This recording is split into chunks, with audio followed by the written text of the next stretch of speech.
I think I work really, really fast. I don't think about it, and that's what I love about it, because it's like me playing the piano. It's meditation. Your head should clear of everything. If you've got problems, you've got to pay bills or whatever. It's completely gone.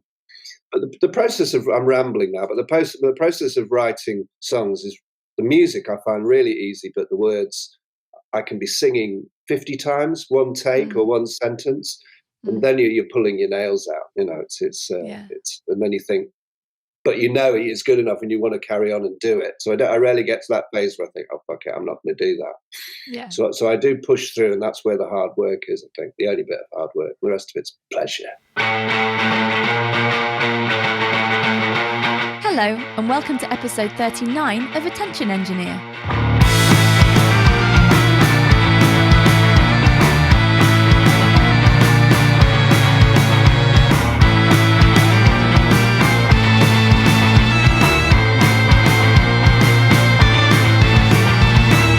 I'm Laura Kidd, a music producer, songwriter and solo artist making music as Penfriend and beaming into your ears from my studio, The Launchpad in Bristol. You can find me around the internet at Penfriend Rocks. Come and say hi. Thanks for joining me today as I continue my mission to encourage creativity in every listener by sharing conversations with some of the artists I admire the most. This podcast is made possible by the Correspondence Club. Love and thanks to every member.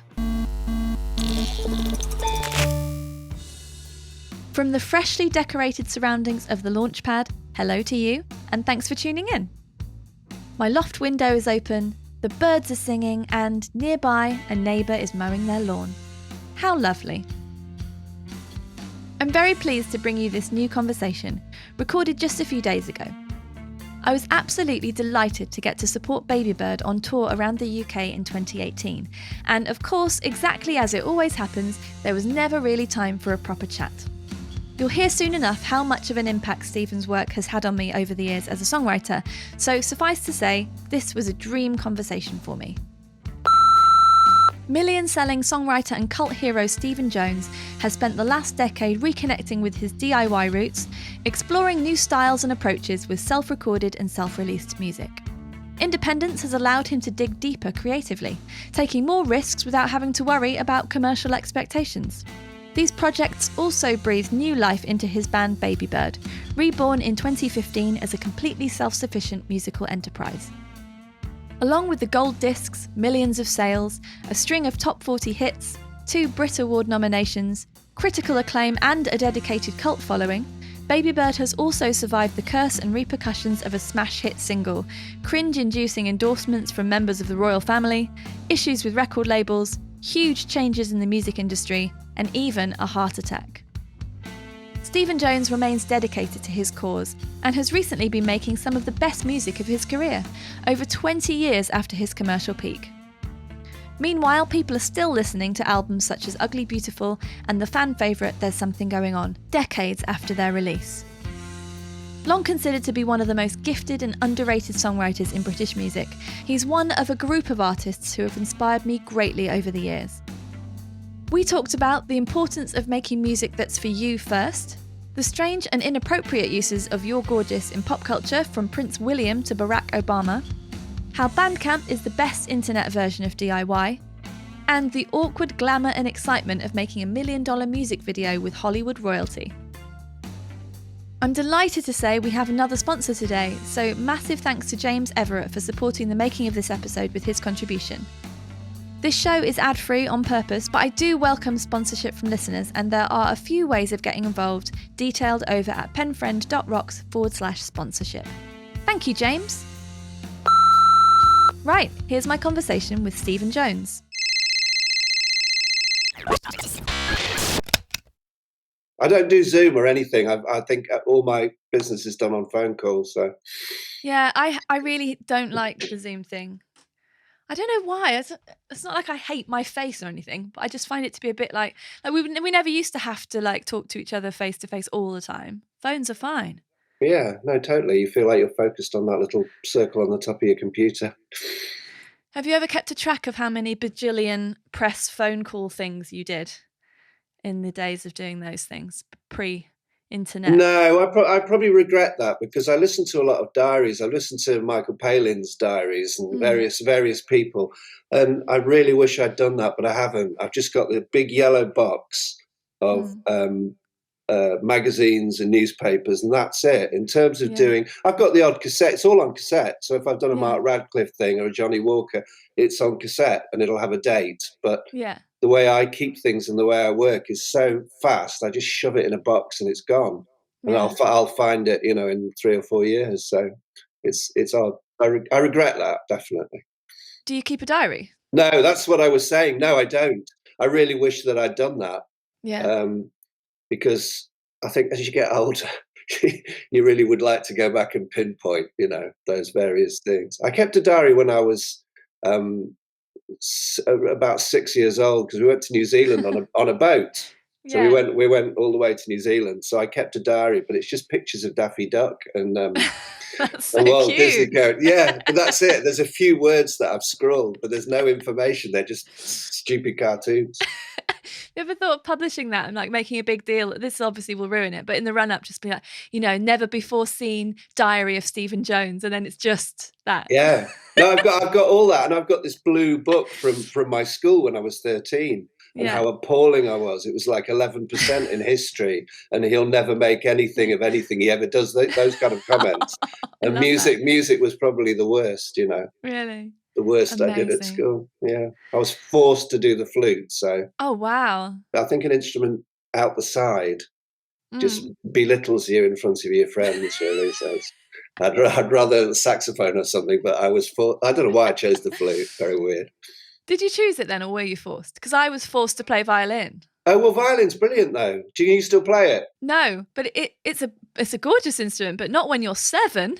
No. It sounded horrific. Yeah, well, it's the classic joke, isn't it, that you're strangling a cat with a violin? But no, flute was, I seem to do it, I don't remember choosing it. I do remember hyperventilating when I was learning to do it. And it was part of this orchestra, and I fell through all the music stands. It was like a domino thing in front of the whole orchestra. And from that point on, I was second flute, and I used to pretend. Because first flute in the school orchestra would play, and I would just go, not do it. And I did that for 8 years. So how mental is that? 8 years on the flute. I didn't go in for one exam. Pathetic. Wow. It's like a performance art piece, really. Oh, God, yeah. That's all it was. Because you needn't have bothered going because you weren't contributing to the sound. But exactly. You brought something else to it. Yeah, well, I don't know what I brought, really. Just it filled up an empty seat. Standing. You brought some standing and sitting. Yeah. Well, but look, before we get too far into our chat, could you introduce yourself, please, to the listeners? Yes, my name's Stephen Jones, and I was partly responsible for Babybird, which started around 1994-ish. There you go. There you go, that's it. Yeah. And also the flute thing. Let's not forget the flute thing. Oh, and the flute, yes, which is way, when I look back on my whole career, the flute is the standout. I've been trying to charm you into being on this podcast for a while, as you're very aware. I know, I'm terrible. Yeah. No, don't apologise. I'm so pleased that we're talking now.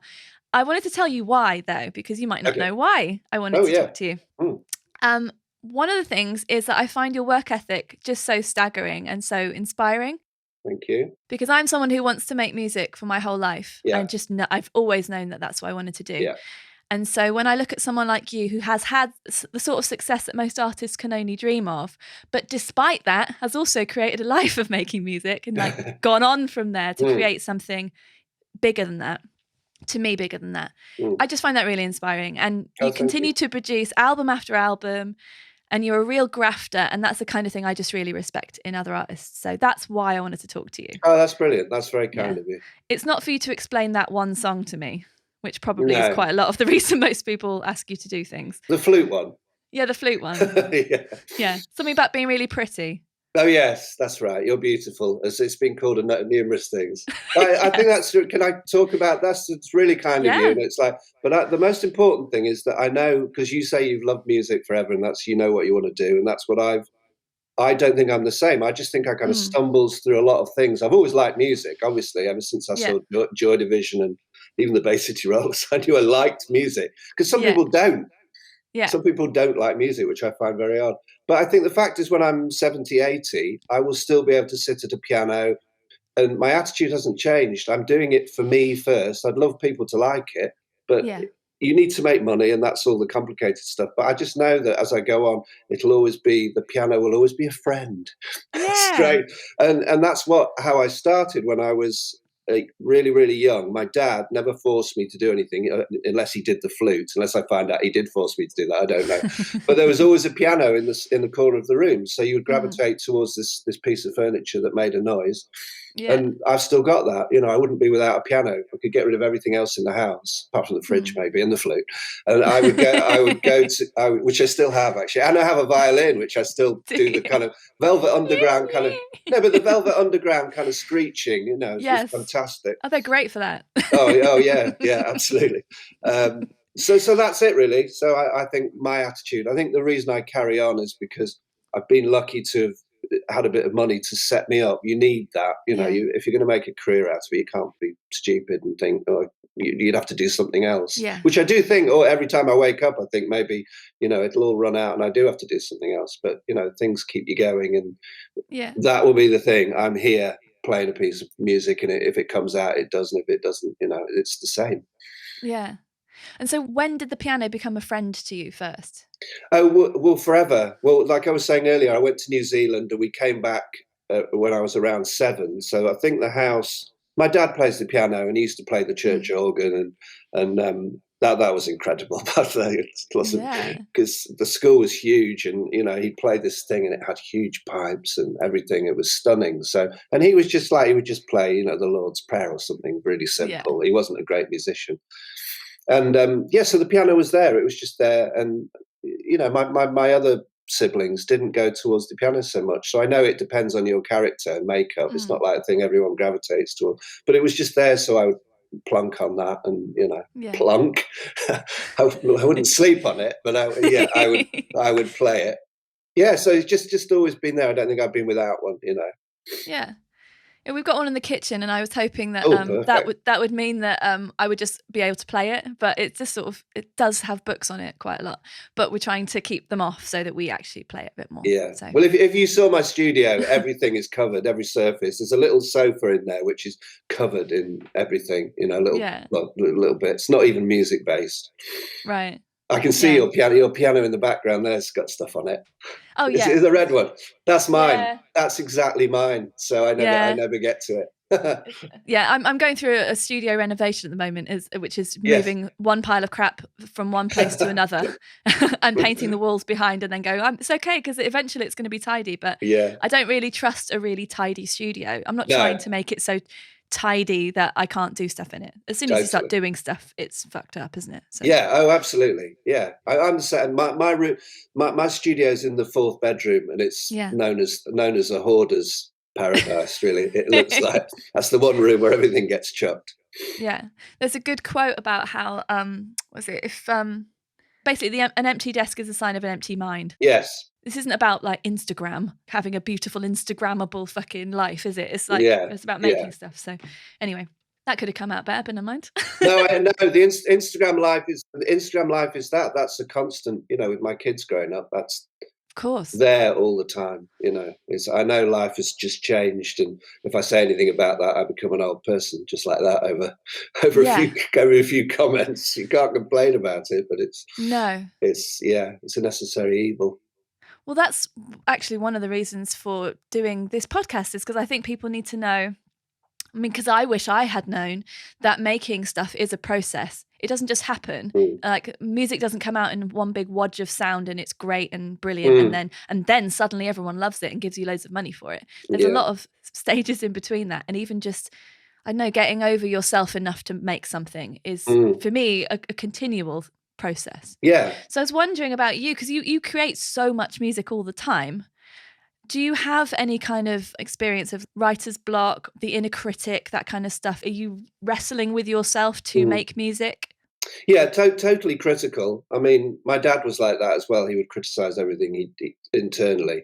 No, absolutely all the time. But I wouldn't this sounds really up your own arse to say. I don't really get writer's block. I just get I can't be asked today. Yeah. But that's not because I can't write a song. It's Yeah. because that's what I was trying to say. Really, it was never to do with money. I think you loved music before you needed money. So that's what you do. So that attitude really is core to the whole thing. I don't go to write a song because I want it to be out there. Well, maybe even You're Gorgeous, the song, or You're Beautiful, whatever it's called, is was a 30-minute, written in 30 minutes, an afterthought. I had a series of lo-fi albums at the beginning. It didn't even get on that. So it's just complete luck. So when asking how I work and stuff, I can't really give a good answer because I think there's a hell of a lot of luck. The right person has to be in the right office at the right time. We had 2 years of our manager being told to F off, and even Nick, I've probably told this before, but Nick Beggs from Kajagoogoo was an A&R man, and he said, go away and write some middle eights and don't darken my door ever again. And we kind of got revenge back because then he tried to sign us later on. So it's just a fluke, but it was a lot of hard work and luck, and that's a corny, boring thing to say, but you have to be able to write good songs, and write good songs. So yeah, there you go. Yeah, we both do. We both write good songs, so that's if you're writing shit songs, I think a lot of people do actually write shit songs. So there are a lot of uncritical people, aren't there? Never thought of that. That's a good way of looking at it. Yeah. The whole writer's block thing, I always hesitate to bring it up because I don't really believe in it. Because I think that the feeling of writer's block, I don't know that I've ever experienced it. I definitely have those like I can't be asked, or I don't want to, or I procrastinate. But that's not because I've got writer's block. It's because writing is not a comfortable, like it's not like a fucking party. It's not like from start to finish you're going, whoa, I love making music. This is brilliant. Look at me gliding through life, making this beautiful thing. Aren't I great? It's kind of like bringing up everything from inside you, like the worst bits and the best bits and all that, and then distilling them into something and hoping that it comes together. That's what it's like for me anyway. It's been very interesting. You obviously know my husband, Tim. Yes. He's been going through this production, like an online production course for the last 3 weeks, because he writes beautiful songs but has never recorded himself. Oh yeah, and I knew that. Really beautiful songs. And he wanted me to help him record them, and I just thought I can't think of anything I want to do less than sit and be someone's unpaid engineer, however much I love him, and I do support and encourage him, but I just can't. So I was really hoping he'd learn to record himself, and he's been doing it. And now he finally understands why, like when I'm recording albums and stuff, I'm quite a lot of the time in a bad mood, or like, not loving it, because it's not for me and also for him. It's not like, like I say, it's not like a fucking holiday where you're just having the time of your life. But given that you make so much music, are you writing intentionally most days? And how does that manifest in terms of writing at home, being with your family, maybe being in a bad mood? No, but you're saying about a holiday. I think you work when you're listening back to a song you're really happy with. That's your holiday, isn't it? Yes. I think I work really, really fast. I don't think about it, and that's what I love about it, because it's like me play the piano. It's meditation. Your head should clear of everything. If you don't, if you've got problems, you've got to pay bills or whatever. It's completely gone. Yeah. So it's the only meditation I do. I'm not much of an exercise. Well, I have to be because I have to keep fit. But no, it's just I can't put my finger on it or explain it. I think it's just really I go in there and I write stuff. And I'm lucky that I've got a load of stuff that's been there forever, so I can always go into my with Tim as well. Does he use GarageBand? Because he's using Logic now. Oh right, because I still use GarageBand, so I'm on a laptop that's like 10, 15 years old or something, just waiting for it to. That would be the end of my life. That would be the end of my life if that stopped working, because I wouldn't know how to use a new one. So I'd be on that, and there's loads and loads of stuff that I've saved that I can go back to and work on, and then But the process of I'm rambling now, but the process of writing songs is the music I find really easy, but the words I can be singing 50 times, one take or one sentence, and then you're pulling your nails out. It's and then you think, but it's good enough, and you want to carry on and do it. So I rarely get to that phase where I think, oh fuck it, I'm not going to do that. Yeah. So I do push through, and that's where the hard work is. I think the only bit of hard work. The rest of it's pleasure. Yeah, I find it I find it very similar. So I can easily sit and come up with a new musical idea and work on that. And yeah, I just realized I just have to sit there. If I just sit here for enough hours, I will finish words. Words will sort of form and coalesce, but only if I sit and do it. And that's what I always say to people, like, inspiration finds you working is my favorite quote. It's a Picasso quote. Oh yeah, brilliant. Like, Yes. he was a grafter as well, you know. Oh God, yeah. It doesn't just happen to you. Yeah. It's not a flash of inspiration and suddenly this fully formed thing is there. That's just wishful thinking. So there is work involved, and it doesn't make it less special or magical or even more explainable to say it's work. I don't know how I do it. You don't necessarily know how you do it, but it's just the repetition of it. I mean, and for you, like a lot of repetition. Was it 130 releases in the last 10 years? It's a bit excessive, isn't it? Really? Yeah, probably, yeah. What are you doing? I mean, I think the hardest work is now I'm doing these little heart boxes, which are these little boxes, and inside they've got a USB stick. And I've asked people to send me their titles. I'm going to write a piece of music to it. So that is the hardest work. But I explained to them I'm not going to write lyrics, because I think writing lyrics to someone's title, that's not personal. It should always come from the person that writes the title. I'm not going to write lyrics around various things. And so that's been really, really hard work. So that's like a job. Yeah. And I'm not going to do it ever again, because I can't wait to get on and write my own stuff. But that's like a job. So I do, and having to do adverts, the odd advert. I got an Audi advert once. I didn't get it. I never get these adverts, but it said, can you make a piece of music out of car noises? So they sent me thousands of car noises. Wow. And I had to try and put it together. I thought it was really good. I cheated a bit and put the odd loop in there, but tried to hide it. And they just write back and say, no, that's not what we're after. And then they went with a piece of classical music. So that's too open, isn't it? I recently submitted some ideas for a Guinness ad, and I didn't for a second think I was going to get it, because it was just too good to be true, like that would happen, honestly. They're brilliant ads, aren't they? Yeah, they're great. They're really great. But I was just using it as just an idea springboard. It's just an excuse to write to a brief for a day. I had a great day. Yeah. I knew it wasn't going to get used. It's fine. And then I came up with a couple of things I might make into songs. So it's never wasted. Oh, no, of course. No, I'm exactly the same. Never throw it away just because it's for a brief or something. But you're talking about Picasso. I mean, I get addicted to a lot of BBC4 documentaries on Rembrandt and Leonardo and stuff. And how much a lot of the great painters, it was a business, and they would have people in their studios to do reproductions. So it's like a business. So nothing's really changed. There is that. It's not just they're painting great paintings. There's a whole business head as well. And I think that's fascinating, because the business side of what I do is atrocious, really. It's just releasing too much music without any promotion, apart from on social media, which doesn't work for me. So, well, I was going to ask you about your Twitter marketing strategy, because it's quite something. I hate it. I hate Twitter, particularly now, because it's the home of racism. I mean, it's just like I shouldn't. My manager told me to do it, and I remember exactly where I was. We'd had a load of logs delivered for our fire, and the bloke who delivered it just put it on our front drive, and I had to spend 2 days with a wheelbarrow taking it round the back where we were going to store it.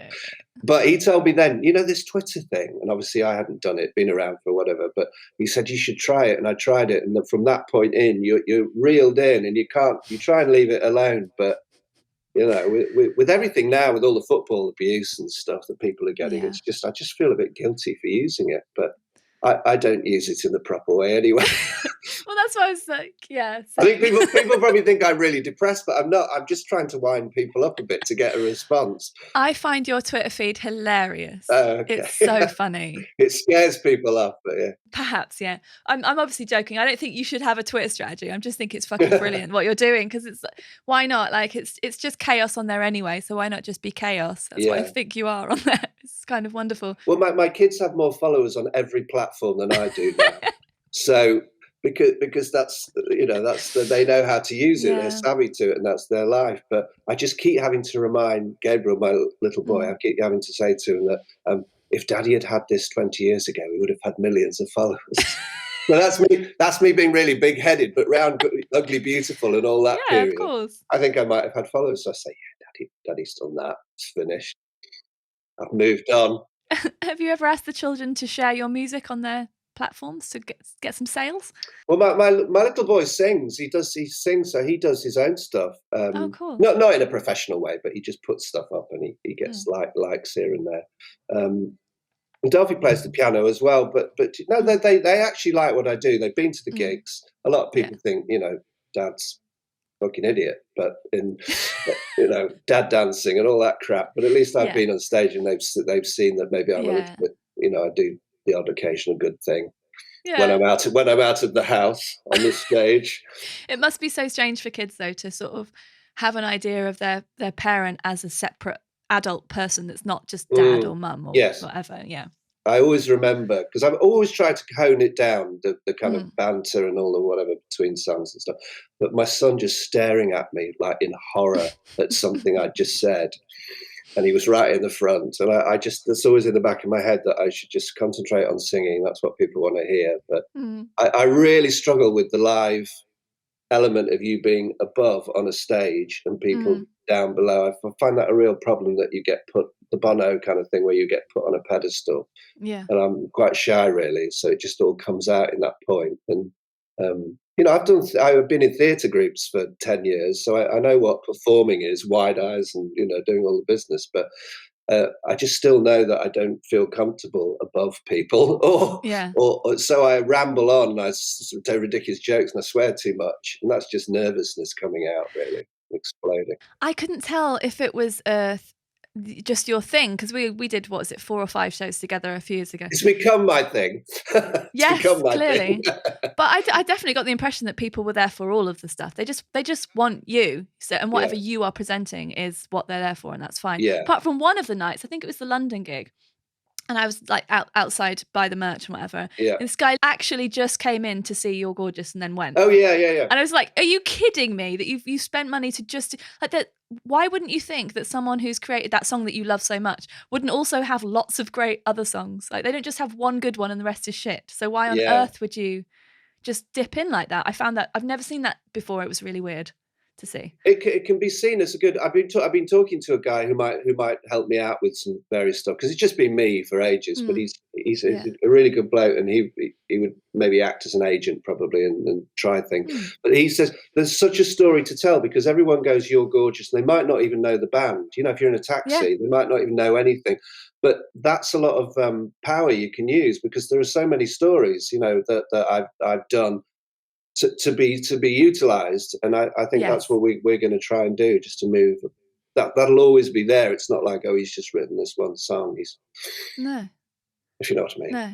Well, you're not. Yeah, like there's this sort of the one-hit wonder idea. Yeah. By the way, I know it's not the only hit you have had. Yes. I know that's not that, but just that idea that, oh, I know that one song by that band, so they probably only did that one song. It's such a funny, weird, limiting idea. I've grown to realise now that it's, I used to hate that song and then I'd like it again and then hate it and whatever. But it's the business thing. I made money off there, so I still get PRS for that. Yeah. So I can still afford to go and roughly do what I want to do without any pressure. Yeah. So that's how I look at it now, the cash cow.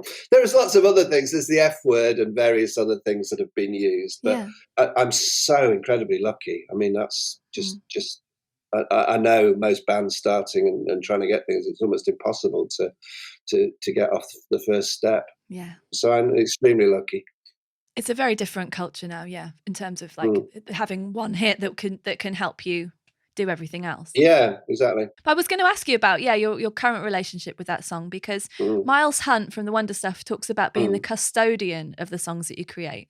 And that idea actually comes from Tom Robinson telling him that that's what he is. So that's quite a nice thing. Yeah, cool. Yeah. Miles has then done collections of his songs called The Custodian, because it's about a song as if, obviously you make the song, it's only there because you made it. Or you could say it's come from the universe, or whatever ways that songwriters describe how songs come to them.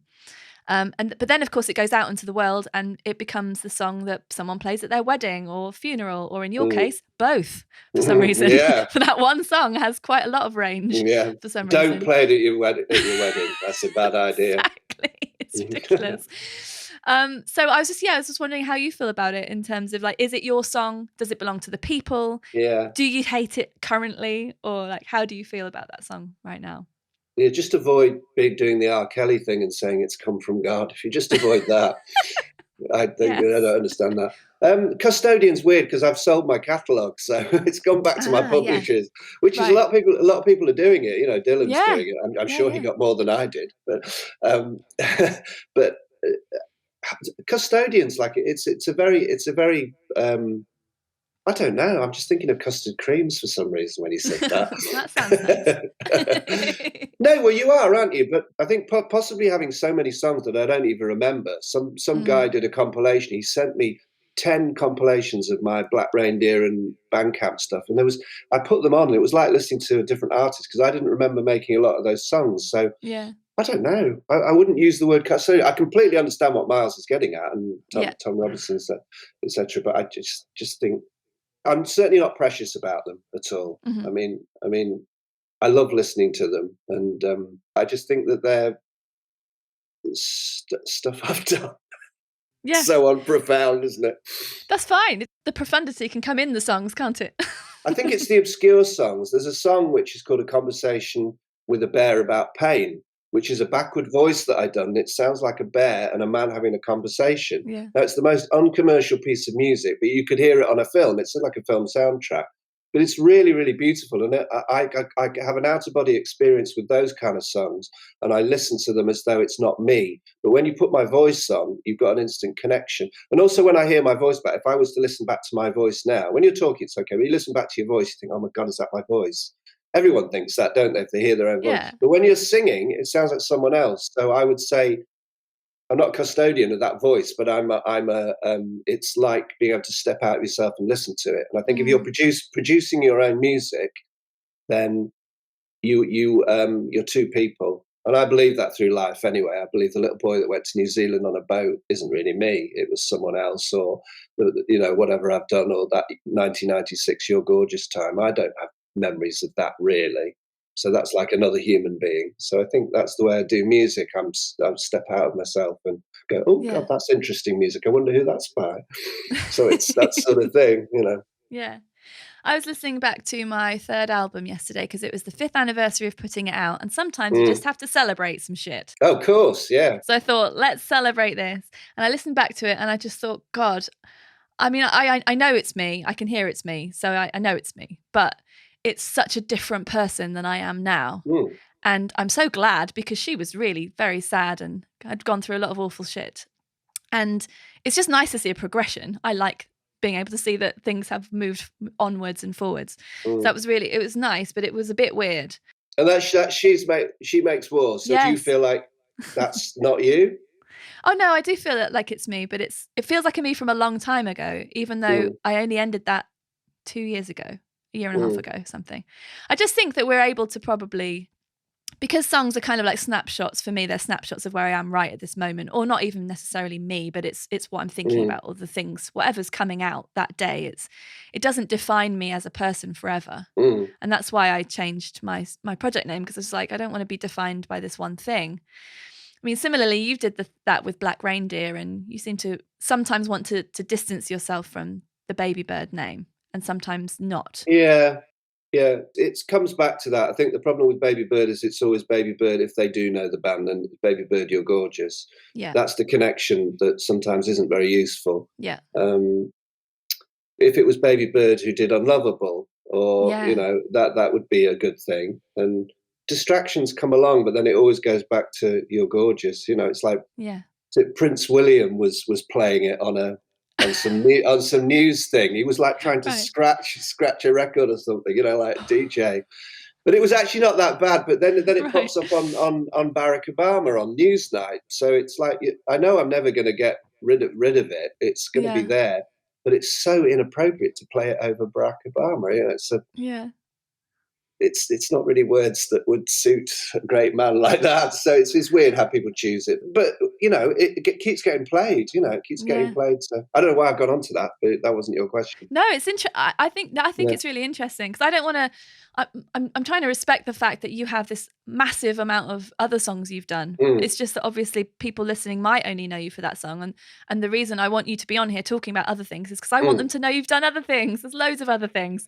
You know, an artist is not the one song you've heard. They're everything else and probably more besides. But it is interesting because it's from a very different time when you could have a giant hit like that then would make money. Whereas I think if you have a giant hit now, it's a very different situation. You might not be remembered for it. It probably won't get played on the news. Yeah. So it's a very different time that we're in.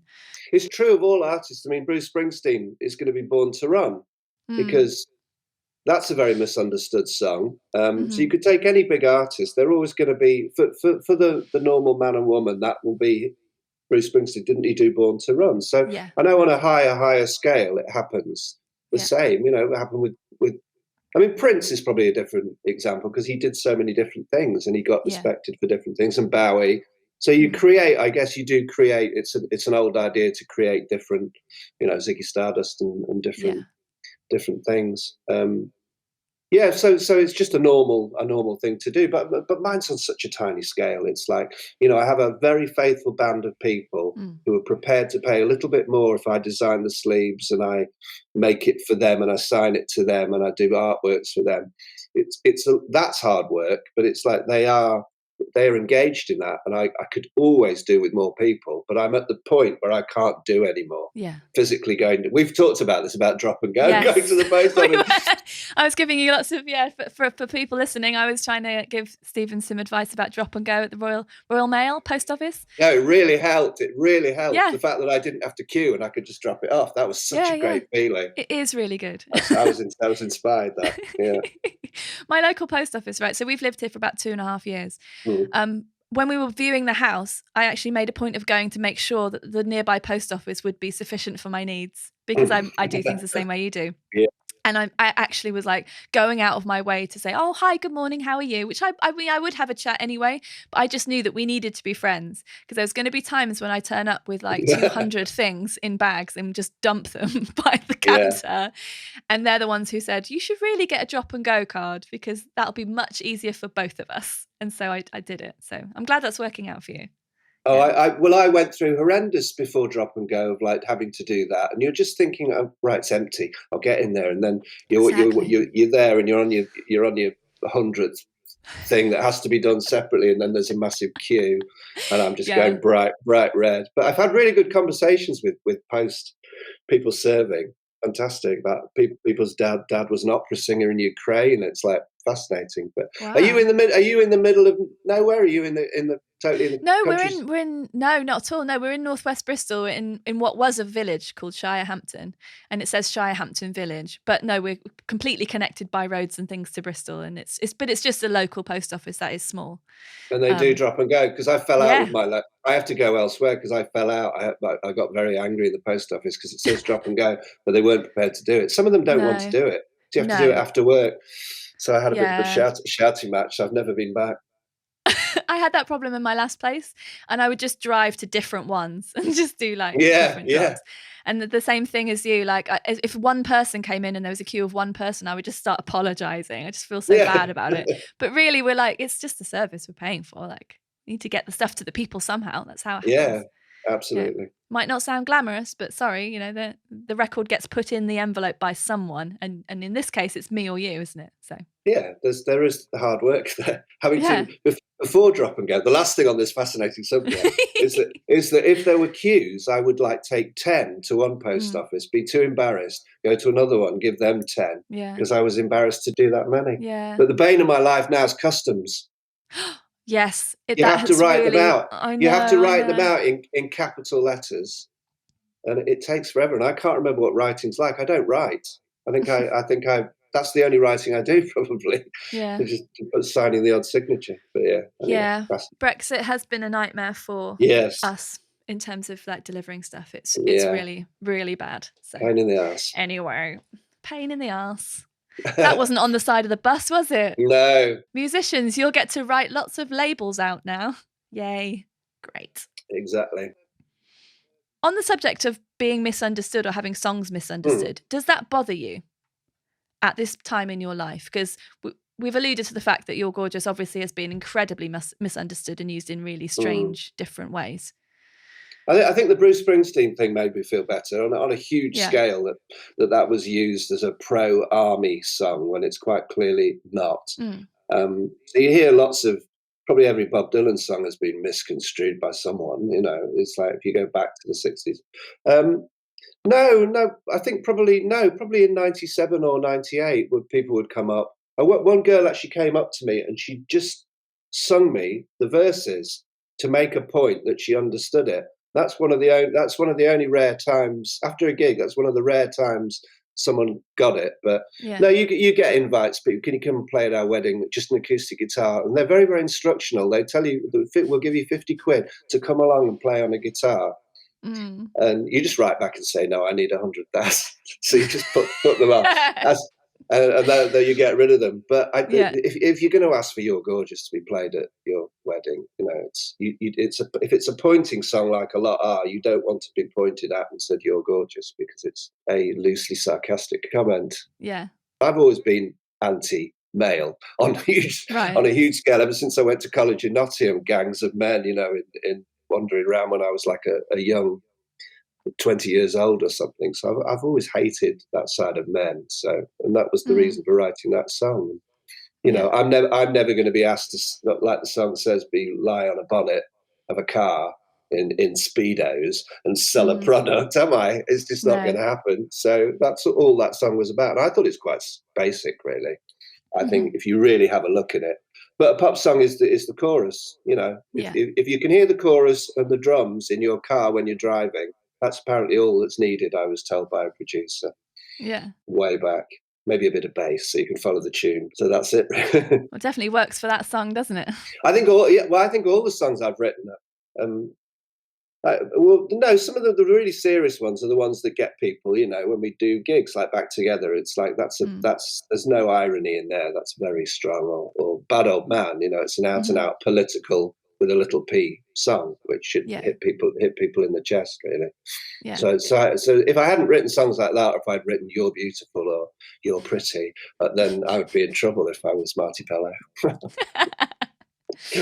Oh God, I used to love Wet, Wet, Wet so much though. Like I could probably sing you most Wet, Wet, Wet songs from start to finish because my parents had that in the car. Oh yeah. It's like that and Cher. Cher. Well, I Got You, Babe. I've done a covers album. Yeah. And I've done a cover of that. And I know it's not the Cher you're talking about sitting on the warship. Is that the famous one? What's the one where she's on a warship? I don't know. And she's got the gun between her legs. It's hysterical. It's so camp. It's ridiculous. But, no, so anyway, I love Cher's voice when she was, you know, Sonny and Cher, even though he was a bastard. But. How do you feel about playing live? Because you'd taken a bit of time off it, and Tim, my wonderful husband, was, I hope, partly responsible for a good experience of coming back and doing some gigs. I think people pop along, like all the way along my career, you think there's been a couple of years, nothing's really happened. And then, Tim, you know, came along and he said, do you want to do some gigs? And it was, I didn't ask him. He came to me, which is fantastic. I don't know how we met, actually. Well, we met, all three of us met, but I think I'd met Tim before that. Yeah, so I think he had promoted you years before at the Fleece, where he used to run the bookings at the Fleece. That's right. Well, there you go. Yeah. And when we got together and I remember spending a lot of time in our old kitchen talking about Babybird's back catalogue and playing all the stuff. And I think it was Back Together we just would watch over and over and over again. And then he was like, I think I'm going to ask him. And I was like, you should. And then he did. So yeah. Well, it's brilliant. I love it. It's it's incredibly rare for people through my career. There's the people that have helped things and record company people, but they're doing their job. And I think, you know, Tim's doing everyone does their job, but it felt like very few people that actually want to help you for a good reason. And Tim did that. But no, I think it's a love-hate thing with live. I really, really miss it now. I'm desperate, absolutely desperate to. I've even asked Tim, and he's prepared to do another tour, maybe at some point, maybe in 2024, whenever gigs are allowed. Yeah. But people are gigging in May, so I don't really understand. Are they? Yeah, I think surely they'll be cancelled. They have to be cancelled. It's too soon. And I don't think I'd feel comfortable. I don't know how I'll feel when I've had my second jab. I might think, right, let's get gigging. Yes. But it's irresponsible on a lot of things. But so I don't. It's the talking with the audience that happened when we first started. We did a residency at the Splash Club, which was in the Gray's Inn Road in London, and I think we did one for 4 or 5 weeks every Saturday or Friday or whatever it was, and people were sat down the front because we'd had all this press, which was in the NME top 10 and stuff. All the lo-fi albums did really, really well, so we had all these people gathered, young people as well, which I was amazed. They weren't my age, and I started quite late. So we built up this really big thing, and so you would just talk to people. I would just, if they're right down here, sat here, just have a chat, and then it would get. Sometimes people would shout stupid things like they do, and like a comedian, you get that said back to you. Yeah. So it's finding a fine line between it getting friendly, and they know it's a joke, and I think they do know it's a joke, and they expect that. But as long as the music, you sing the songs as best you can. Sounds really shit. Oh, just sing that song the best you can, brilliant as you can. So you're not ripping them off by. Yes. I think we're also famous for stopping songs and then starting them again if someone made a mistake. It's like Marky Smith used to do that. He would go and like take the drummers.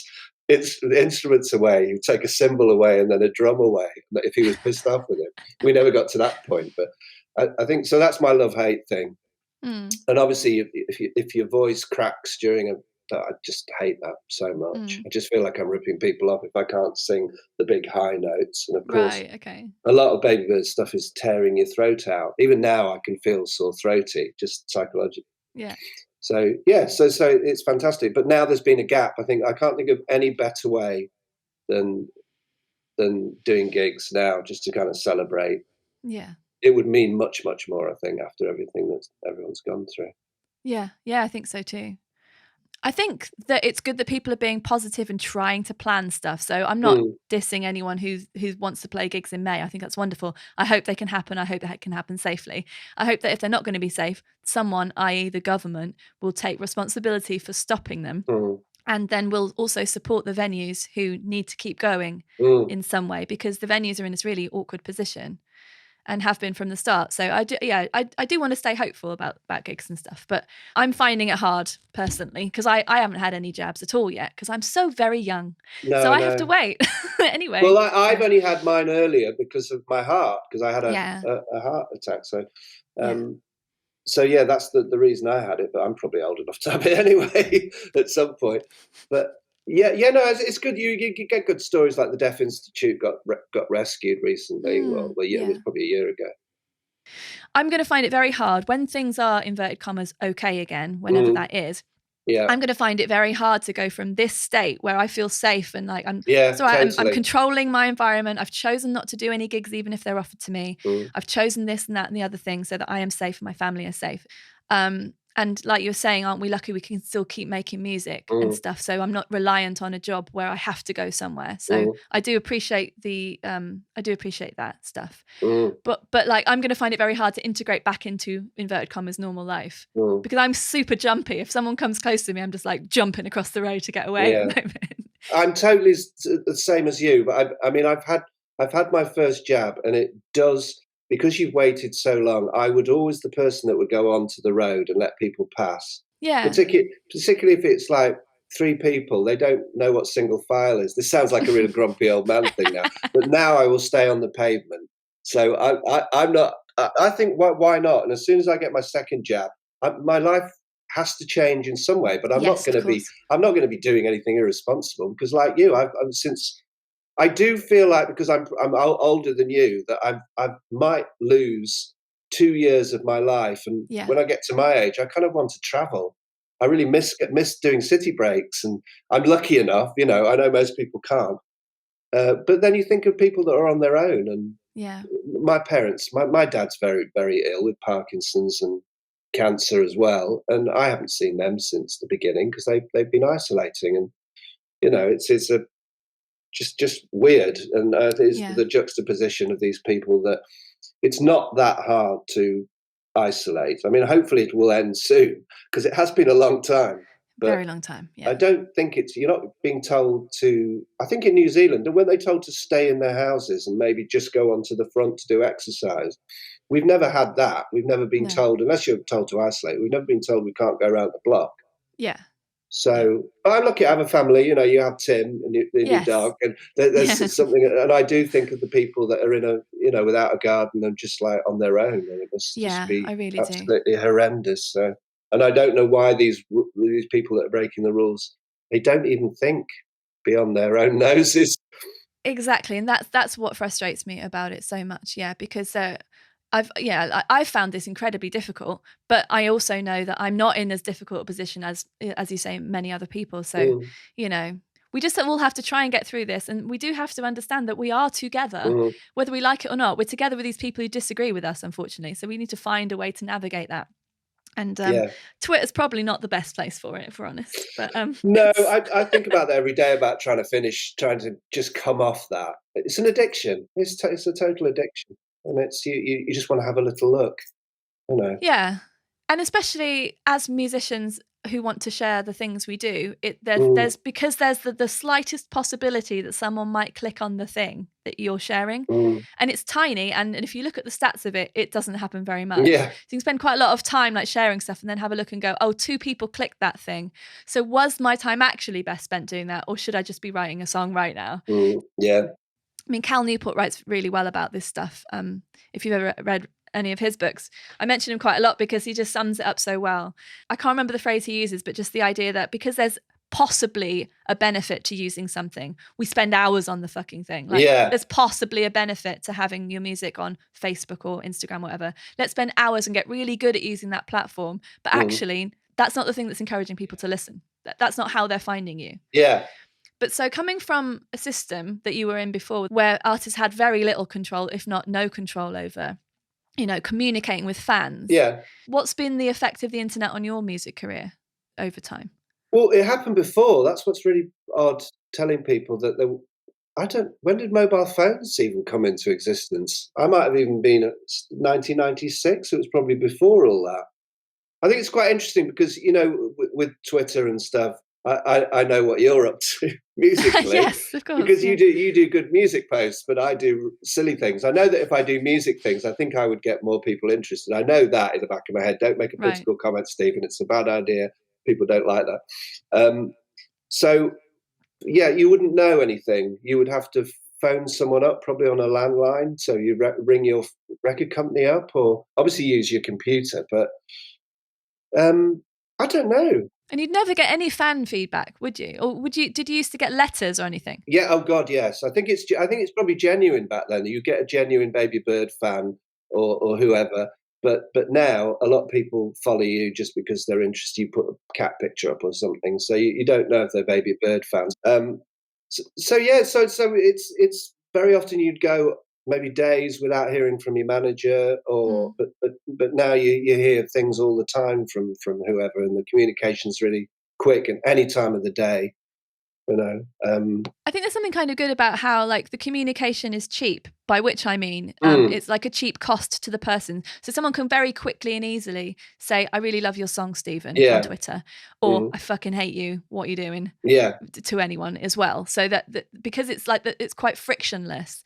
Whereas in the old days, if they had to send a letter, how many people now would go, I love that musician, I'm going to write them a letter and post it? I think very few, because there's so many quicker and easier and frictionless ways of communicating. Yeah, it's interesting. We're doing. When I first started, so before You're Gorgeous and Ugly Beautiful came out, first proper studio album, I had the 5 lo-fi albums, which were printed in editions of 1,000. So the whole thing was, it started with I Was Born a Man, went through 5 albums to Dying Happy, and it was done over 9 months. So a birth cycle. And in every single CD, they would have a card, and you had to put a stamp. I don't think we might have paid for the stamp, actually. I don't know, but and then you would write your top favourite songs, and then we made a greatest hits, which only came out in America, unfortunately, for some reason. So I'm doing the same thing now. So I'm repeating that, because I found all these lo-fi things that I wrote probably in the 1990s, before even the original lo-fi. So I'm putting a card in there, and they do have to put a stamp on this, and I'm sure they will if they're going to afford it. So I'm doing a card, and they're going to write their favourite songs on there. So I just thought it'd be nice to see some handwriting, and then I can do something with that. So they'll vote their favourite songs, and so that feels like, I think we originally did that because it felt like a connection. Because it's a personal thing. You're writing a personal thing to the person you bought the CD off. But that happens with Bandcamp stuff anyway. I think it's all very personal anyway.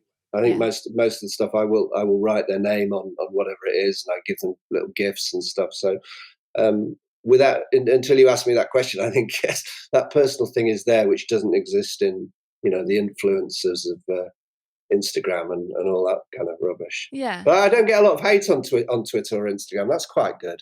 Unless I've got someone secretly filtering them out. So I've never had any hate, which is actually something that just occurred to me. So that's good. Yeah. No retweets, but no hate. Well, very rarely hate anyway. But yeah. I'm the same so far. Touch all the wood. I think also importantly to your question, though, I think very much then you would go and see record companies. I don't know how it happens now. I don't know if you have to send stuff off. MP3s and via email and stuff, but then we were actually going around to see record companies, and it felt a lot more. You went for your appointment, and but people see that as old-fashioned now, I guess. I don't know if that still happens. I just think there's so much value, though, to when not in pandemic times, meeting people face to face. You get a sense of an actual person, not just can they write a decent email? Do I like this song? Because music is about the person who made the music, or to me, I wouldn't say non-commercial. I don't make non-commercial music, and you don't make non-commercial music. But we're not talking about like constructed, crafted pop hits. We're talking about music that's personal, that comes out of a person. I think is the distinction I'm making. Yeah, there's commercial and there's catchy. I think commercial is a dirty word. So it's like, what's wrong with making a catchy song? I'd be criticised for it's so catchy and it's insidious and it gets in your brain. But that's lullabies. And I think because I'm a very basic musician, I layer stuff. So I play a couple of notes and then layer it. I can't strum. I've met so many people. Oh, look, I can play the whole back catalogue of Oasis. I cannot play, even though I've done a covers album, I've just messed it up. I can't read the chords and do it. I get my daughter to do that. Actually, she does it for me. But it's lullabies. It's Three Blind Mice. Twinkle Twinkle. It's those songs don't grow old. People are still singing them, and that's the whole point. So catchy, not commercial. Commercial is something that the record company goes, oh, that's commercial. We can do something with that. Yeah. And I think for me, like what I'm thinking about a lot at the moment is that when someone loves someone's music, hopefully they love the actual music, but it's about buying into the person. And I don't mean buying in a horrible commercial way. I just mean like you like that person, you like what they're bringing to you, whatever that thing is, and you probably can't explain what that is. But that's why people follow people online. It's not necessarily for the thing that is their life's work. It's for this person adds something to my collection of people online or whatever that is. So I don't think there's any problem with you being exactly how you want to be on Twitter at all, because it shouldn't just be, I wrote this song, listen to this. Yeah. It's boring. That's not how any of it works anyway. And the thing is, humans inherently have value outside of the thing that is their life's work or their job. So I hope that as a person, I have more to give than just some songs that I wrote. And when I look at your catalogue, and I've written like 12 songs that I'm putting out in May that took 18 months or whatever, and then another 6 months to release. Like, I'm well behind you in terms of your productive output even this year. Yeah, but those 12 songs of yours are going to be really, really special, because I would like to have done that. Yeah.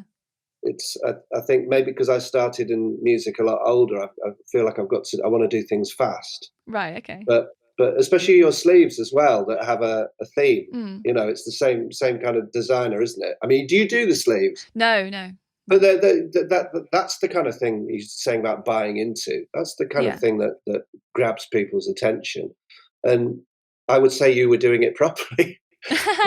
You are doing it properly, and I think I'm just very much like a cottage industry, just like bouncing from one thing to another because I don't have any discipline. But I think that's something I admire. Right. I like what you're doing. Oh, thanks. But I suppose, again, like the point, though, I suppose the laborious point I'm trying to make is that I couldn't be satisfied as a rounded human person to have just made 12 songs in the last 18 months and that's it. Please well judge me on those. There has to be more going on that's not necessarily within music or podcasting or anything. It's just like me as a person. What is my value day to day? You know, am I a supportive partner to my husband? Am I being nice to my dogs? Am I talking to my parents enough?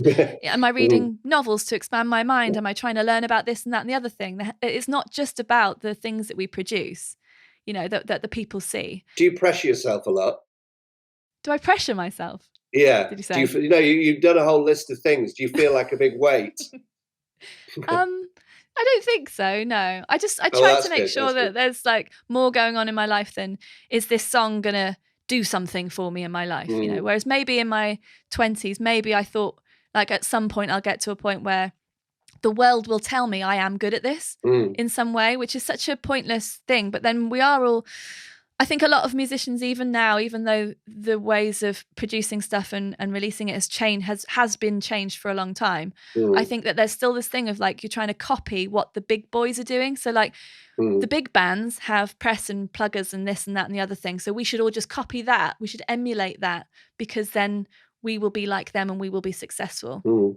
But as we were talking about before, like the amount of clicks you get on something that actually take people to potentially buy your music are so small that you're spending your time in the wrong place almost. So that's why I think what you're doing is great. Like it's up to you how much music you create. If you think you're making too much, then maybe don't. But if you're happy with it, then at least you're spending time. You're not just fucking around on Instagram trying to be the best Instagrammer. You are making the thing you're supposed to make. Oh, absolutely. Totally agree. But I also feel there's that pressure is always going to be there of the big boys or as you. No, I'll watch Coldplay on TV doing gigs and think I could have done that if I played the game a little bit more. Yeah. Okay. But then I weigh it up with the fact that I don't really think they see their families very much. Yes. It's like the U2 thing. They go away. Okay, we brought our family along with us for a couple of gigs, but you're away for a year and a half. So if I was to balance it up, I didn't miss my kids growing up, for example. Yeah. So that's what I tell myself, but I always would want more success again. Once you've had it before, I didn't enjoy the razzmatazz of all that, but I like people listening to my music. You know, why not? And you want as many people to do that.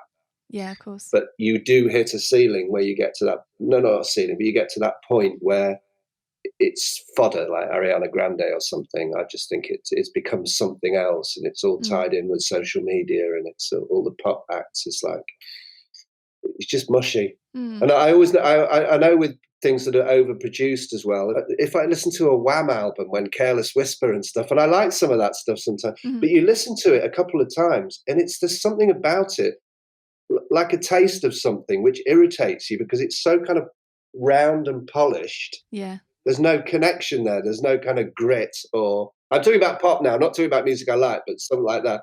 Yeah. But you listen to probably an indie band or whatever, or hip hop or stuff. There's a gritty grind to it, and that's what I try to put into what I do, and that will always be not as commercial or as popular. I don't think as. You have to play certain games. You have to produce it in a certain way, and so all these things are in the back of my head, like saying you'll never be successful without a producer. Well, we had a producer, and yes, the album was successful, but it didn't really lead to great happiness. It just led to some money made mostly by the record company. So yes, does that make any sense? I don't know. There's something. An overly produced product doesn't have any character, basically. Yeah, I agree with you. I totally agree with you. And I think for most people, the connection with a song is the human voice you're hearing, and it's the character of that person, the personality of that person. Whether they're singing lyrics they've written or not is, debatable. Yeah. Whether that's important, because I think you can very fully embody a song that you haven't written too. So there's different ways of doing the things. Frank Sinatra. Yes, or Kylie Minogue, or Kylie Minogue. Loads of different people. I fucking love Kylie. So I wrote a song about Kylie. Did you? How have I missed that one in all your thousands of songs? Oh no, it's probably on this album I've got What's here. it called? No, it's Lemonade Baby on our first lo-fi album. Okay. And it's just like Kylie. There you go. Anyway. But when I listen to the radio, which is rare, I must say, if I turn on Radio 1 or something, and I'm going to sound like an old grandma now, but because auto-tune has become an effect that people use on their voices in the same way they use reverb or delay, it's just there a lot of the time, not necessarily to tune vocals, but to give an effect. It's just a trendy effect. It sucks the humanity out of the vocal for me, and then I just can't connect to it. So you could have the best melody in the world, and I'm not connecting because it's a robot singing to me, and it's just not for me. It's not to my taste. It's not wrong. It's just what's happening. It's not for me. So, and I don't want to make music that sounds like that. No, totally. I mean, I listen to a lot of hip hop stuff like Travis Scott and XXXTentacion, is it that his name? And different things like that. But it's all auto cued. And I used to like a lot of old hip hop, like Eric B and Rakim and Public Enemy, and it does suck the soul out of it, because that's what current rap is now. It's just that. But I know you're probably talking about pop music in the way that it's all. I would like to use one though. Yeah, I totally agree with you. But I would love to see what it would do to my voice, because I don't think it could cope. I've never used one. Wouldn't you be tempted just to see if you had like a little plug-in, just to see what it sounded like? Well, having brought it up, yes, perhaps. But I think because I know that the connection of the human, the humanity I totally thing agree is important with you. I'm just being silly. Yeah. No. But I'm just saying, like, maybe it could be used, but in a way that some of the other vocals aren't also used that way. So it's a blend of stuff. And then maybe that would be really interesting. And maybe then it would happen for us both, Stephen, and everyone would love us in exactly the right way, buy all of our records in exactly the right quantities. Exactly. Oh, perfect. And then we don't have to do anything anymore. But I've got an album called Auto Tune. Okay. Surprise. But it's not an auto tuner. It does beautiful. I'll send you it after this. Gold Rabbit. I do a thing under the moniker Gold Rabbit. Right. And it does something to your voice that's in and out of tune. But I think it's more of a vocoder, but I called it auto tune because it was like you're saying, it's like it's this disease of the music at the moment. Yeah. But no, I'll send you. It's really interesting. But what it does, it goes in and out of tune, but it creates something really beautiful on top of stuff. I'll send you it after. I'll send it. Yeah. There's lots of cool shit you can do, but there's also lots of banal shit, and it seems to be that the really vanilla, unchallenging, banal, robot-y sounding stuff is what the mass amount of people want, which is, again, they're not wrong. If they want that and they're getting something from it, then potentially I'm wrong. It's just that I like different things and I want to make different things. It's very Instagram. It's very what are all the Boohoo and ASOS? It's all the music that's used on these huge clothing sites now. Yeah. So you get it on Instagram all the time, on TikTok. I mean, that auto-tune is TikTok, basically. And my kids are on that all the time. That's their thing. They don't listen to music or buy it. They listen to music, of course they do, but they never buy anything. And they've probably not paid for a single record in their lives because it just comes off Amazon. Yeah. And I'm guilty of that as well. I mean, I've got an Alexa and I can just say, play the Velvet Underground, and it's on there. So I'm totally lazy when it comes to that. But yeah, it's just like Spotify. I think I get absolutely thousands of listens a month, but I don't get any money from it. I don't think I've received a penny. No. So I'm living in this dichotomy of my kids don't pay for music anymore, and I don't think kids do. They don't need to. It's there. They're a TikTok generation, and then there's me that's not getting paid. So yeah, I wonder what's going to happen. I might be more angry if I was 20, maybe, but then I wouldn't have kids if I was 20. Yeah. Well, yeah. I wonder what's going to happen. It'll be really interesting to see in 5 years, 10 years where we are. Because there's some conversations going on about this, obviously, with different music bodies in the UK finally seeming to have come to the realisation that they have to do something to help us out with it. Whereas I feel like this could have been a conversation, surely, that happened 10 years ago, where the Musicians' Union and so on are going, hang on, let's not do that, because that's terrible. So... Well, they come. Taylor Swift did it though, however many years ago with Spotify, but then it probably sorts it out for her, and then it's left. Yeah, exactly. Various people have done it, but I don't see you'd have to tell me. I don't follow the music business anymore, so yeah. I'm not even part of it, which is quite refreshing. Yeah, I've never been part of it, but every now and again I'm like, am I supposed to be part of that? Oh, maybe not. No, maybe don't need to. No, well, you're probably more responsible because it's relevant to what you're doing. I mean, maybe I should know more. but I think, again, because I've been doing it for a stupid amount of time. But you've managed to make it work for you, which I think is surely the biggest challenge, because there'll be a lot of people who were releasing music when you started releasing yours who are not now making songs and selling them to people because they weren't able to keep going. Yeah. I mean, I might have been lucky because I don't know what movements there are anymore, because you had punk, you had acid, you had, the Britpop thing, which we never were, I don't think, because You're Gorgeous became pop just overnight. So, but it was part of a movement still. So you had all those bands, and that really, really helped. But I don't know what there is now. It's just wishy-washy US pop rubbish. So I don't know. I don't really listen to I don't listen to Music 6. I'm showing my age as well, because I'd just rather put on Radio 4, see what's going on there. But so I've no idea what Music 6 plays. So, but I know, it's a change thing, and I think you need to be part of well, you did in the past, didn't you? It really, really helped if you were part of the punk movement or the post-punk movement. I know Joy Division, there was always a band to go and see, and now there isn't. That sort of thing doesn't exist anymore. Yeah, it'll be interesting to see what it's like when things do come back, if people also have a renewed enthusiasm for, that freedom of being able to go and see a gig.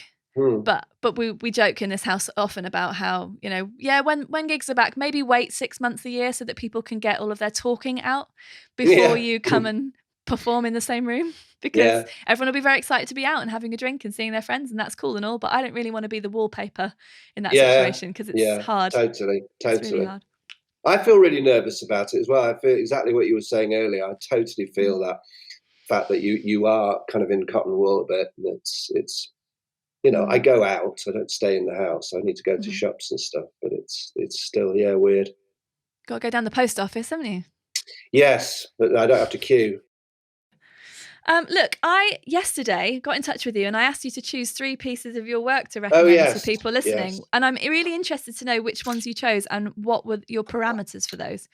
Well, I didn't want to pick anything obscure, because I think people basically just need to have a look at my Bandcamp, and it's difficult because I think people go, oh my God, where do I start? Yeah. But they are all listed under, Trucker, Arthritis Kid, and Black Reindeer. So they're all sectionalized, so you can go, and there's very much like instrumental music, classical, sort of neoclassical sort of stuff, and different stuff, songs. I go from the basis that people only know, like we're saying, You're Gorgeous, really. Yeah. And I think the first one is the F word. Okay. Because I think it's been used on the Gordon Ramsay cooking show, because it's obviously the food word. Yes. And we also went on the National Lottery and performed that with Lulu introducing us. And they obviously realised it's not the food word, even though it's connected to that. So on the National Lottery show at 9:00 at night with Lulu, and we're doing the fuck word, was fantastic. And we wanted to wear Michael Jackson masks, but we were told we weren't allowed to. So we had to take those off. But it's one of those things. I chose it because I think it's a great piece of music. One of the hardest pieces of music we had to put together. It took on Pro Tools. It took forever to get the beat right. It was a nightmare, even though it was a song that was written really quickly as a demo, to produce it. That's why I don't like production all the time, because it didn't lose its feel. That's why we wanted to keep the feel of it. Yeah. But it was used on the Gordon Ramsay show for 13 series. Wow. And it never got a credit. And it was only right at the end that we managed to get a credit on the bottom. And that was the American show, because it went to America, and we actually got Babybird. So no one, this is a classic example of my career, no one knew.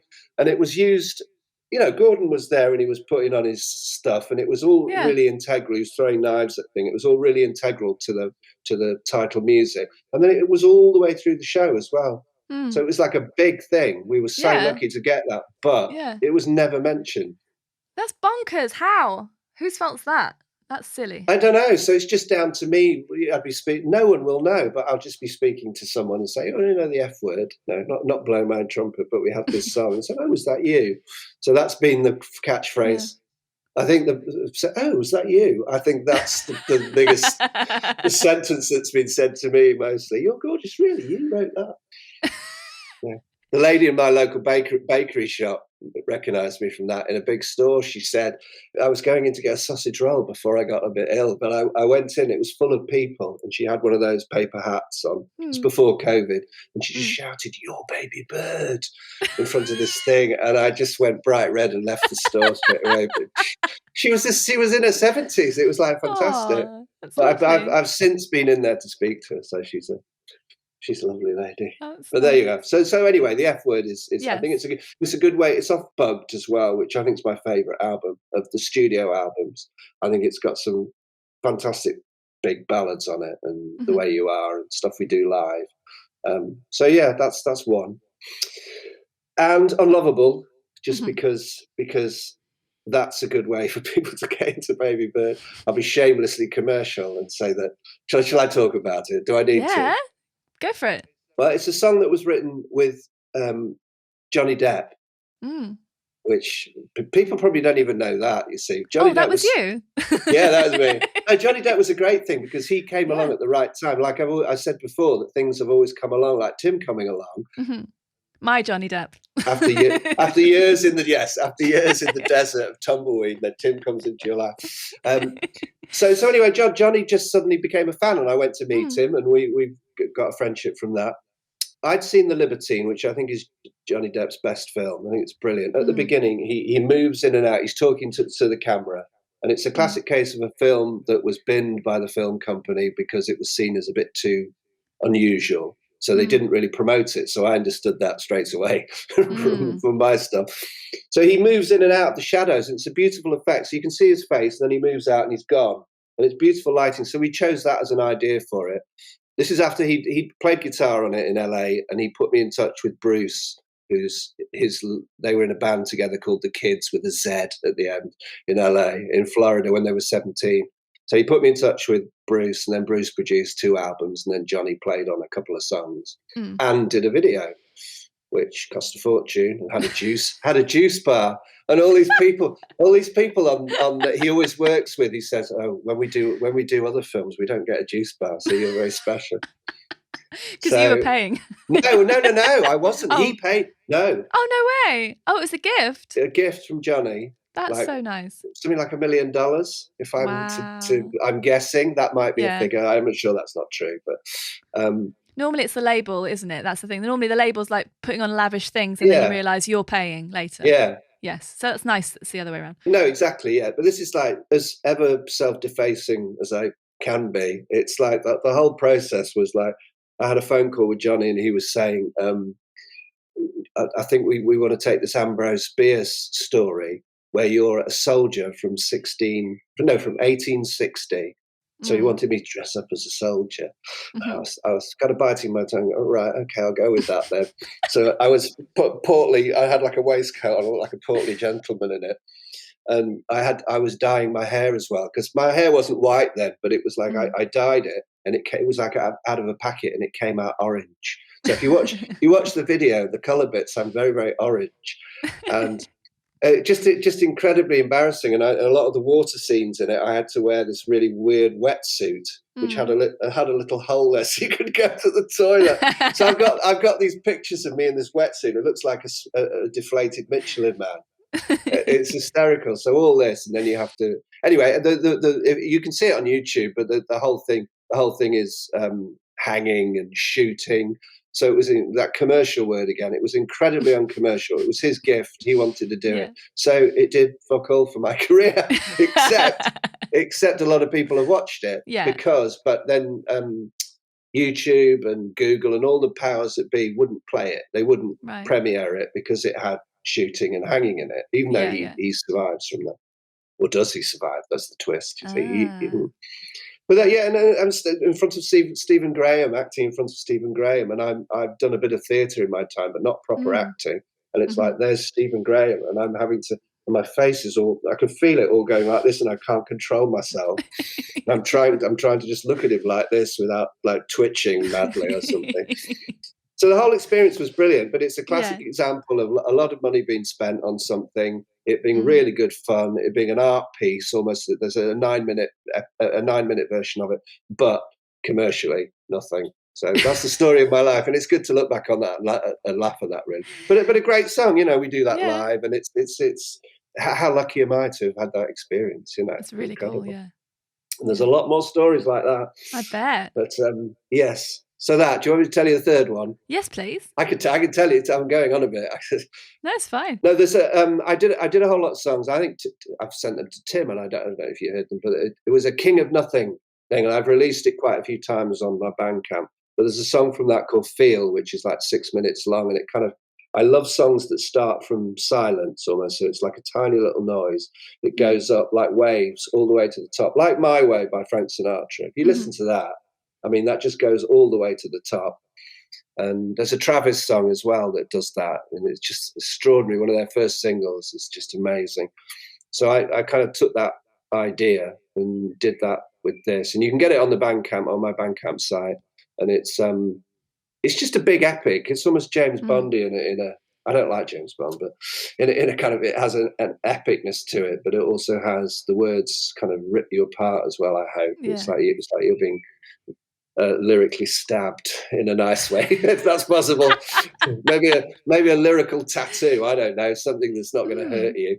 But it's like it's like being blown apart and coming back together again. It's one of those songs that encompasses everything, I hope.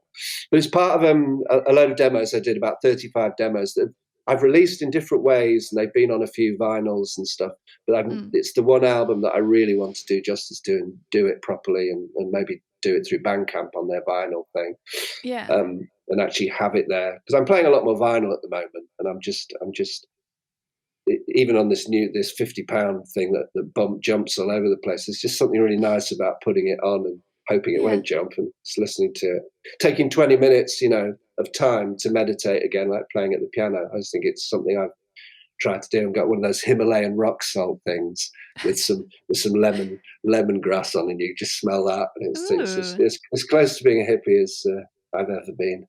That sounds good. I think there's something about deciding you're going to listen to something. It's like sitting down with a good book with nothing on, you know, not listen to the radio at the same time. Like you wouldn't sit to listen to music while you're working on a computer is very different from sitting down and listening to it. And so I think vinyl just, it affords you that time, because you have to sit down with the record player, and then you have to turn it over. Yeah, you know, I mean, I'm all about CDs and cassettes personally. I've never been a vinyl head, but I understand that it's a similar thing. It's just about like the context of the listening. Yeah, makes a big difference. No, totally. I'm just listening to all my cassettes now with this lo-fi thing I'm doing, but no vinyl. I've never understood that passion. I've never had a big passion for vinyl. I used to buy singles, and then I used to sell them to buy Casios. You've got a picture of a Casio, which was my first Casio. Oh yeah. Oh, the keyboard. Yeah. Yeah, that's where I wrote my first songs on. Oh, and really? It's got little presets, isn't it? I ripped off quite a few of the little demo tunes and made those into some of the songs with brilliant. With the Kylie lyrics on there as well. Yeah, the VL tone, it's brilliant. Yes, it's fantastic. But lovely. Nice. I forgot what I was saying then, but yeah. Well, that's all right. Well, look, we've had a lovely long chat, and I've had a brilliant time talking to you. Is there anything else you wanted to talk to me about or tell anyone about before we stop? I've probably said too much, haven't I? I don't know. No. I wouldn't say so. No, that's good. No, just I always say to people, my little plug is just have a look on the site, you know. Yeah. There's free stuff on there. I don't ever expect people to buy stuff, but you can go on there, you can listen to it, and it's it won't disappoint, I don't think. I'm very proud of all that stuff. Good. I'm really glad you are. Even though I don't remember all of it. And haven't you just released a collection of stuff? So you've made it a bit easier for people to get started, haven't you? Yes, there's I want to do a proper one that's on CD. I think what I've learned from doing downloads is people don't want downloads. People actually want some plastic in their hands, which is my environmental discovery, that people want something tangible.